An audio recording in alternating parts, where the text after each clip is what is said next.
बिस्मिल्लाहिर्रहमानिर्रहीम। फरमान मुस्तफ़ा सल्लल्लाहु तआला अलैहि वसल्लम, जो मुझ पर एक बार दुरूद शरीफ पढ़ेगा अल्लाह ताला उसके फरिश्ते उस पर 70 रहमत नाज़िल फरमाते हैं। सल्लु अल हबीब। मिट्टी के बर्तन में खाना पीना सुन्नत हमारे कराशत अतारी नूरी दवा खाना की तरफ से। और आप देख रहे हैं मुजरब नुस्खे। एक नुस्खा लेकर आया हूँ इंशाअल्लाह। ज़कावत हिस्स, सूरत इंजाल, जल्दी फारग हो जाना और जरियान का भी इसमें हल है। जिनके जोड़ों में दर्द होता है ना, जोड़ों में दर्द रहता है, आवाज़ें आती हैं, उनके लिए भी जो मेन जो चीज़ है ना, स्पर्म नहीं बनते हैं, जो मन के जरासीम है ना, कुछ लोगों के बनते ही नहीं हैं बेचारे। कोई गलत काम भी नहीं करते हैं, मशरन माजी होते हैं, कभी गलत काम भी नहीं किया तो होता है।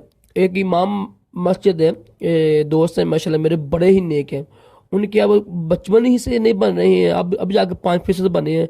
वो दवाई खा रहे हैं, तकरीबन 6 साल हो गए हैं। अल्लाह की तरफ से भी होता है। तो ये इंशाल्लाह नुस्खा स्पर्म पैदाइश भी करेगा, मनी गाड़ी भी होगी। देखो जितनी ज़्यादा मनी गाड़ी हो ना इंसान के अंदर, और यानी ज़्यादा हो ना मनी गाड़ी भी हो, ज़्यादा भी हो, तो हम भी इससे करने में मज़ा आता है, क्योंकि ज़्यादा टाइमिंग बढ़ती है। जितनी ज़्यादा मनी गाड़ी होगी इंतशार भी खूब आएगा, टाइमिंग में इजाफा भी होगा। तो एक ज़ाहिर सी बात है ना, हम सब अक्ल लाशऊर यानी बाशऊर जानते हैं। तो ये नुस्खा मैं ऊपर लिखने लगा हूँ, ये नुस्खा आप इस्तेमाल करिए, इंशाल्लाह आप का ये मसला हल होगा। कोशिश करें, मैं पहले भी बार बार अर्ज करता हूँ, देखो एक तो जड़ी बूटी का एक नंबर होना ज़रूरी होता है। कोई भी जड़ी बूटी है ना, उसका एक नंबर होना ज़रूरी होता है। अब देखो, अब आपको ये नहीं इल्म है एक नंबर तक, तो इसका फिर यही हाल है कि आप किसी अच्छे हकीम से ना, जो काबिल यानी एतमाद हो, किसी से भी, मुझसे बना लो, कोई मसला नहीं है, जिसके ऊपर आपको एतमाद हो, ठीक है, उससे बनवाएं। कोई नेक यानी नमाजी हकीम हो, कोई भी हो, ज़रूरी नहीं है मुझसे बनाए आप।